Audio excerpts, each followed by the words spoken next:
রতন তনুর লেখা কবিতা সব পারে।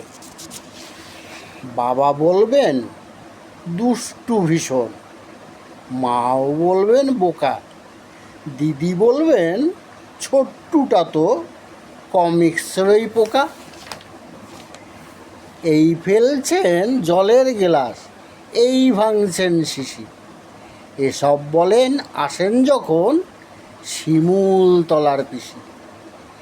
এই তো সেদিন মিতিন কাকুর ছোট্ট বোনটা দোলা, ওরই সঙ্গে ইচ্ছে মতন ডাক ছিল হরবোলা। দাদু বললেন ছোট্টুর কাণ্ড তোমরা সবাই শোনো, আগে তো কই এসব ব্যাপার দেখিনি কখনো। ঠিক শুনশান দুপুরবেলায় ব্যস্ত ঠাম্মি ঘুমে, তালদিঘিতে নৌকো ভাসায় দৃশ্যটা বাথরুমে। আকার পাতায় নৌকা তখন জলে ট্যাক্সি সাপ, দাদু হাতে গোটা খেয়ে গাট্টাকে ছোট্টু চাইছে মা।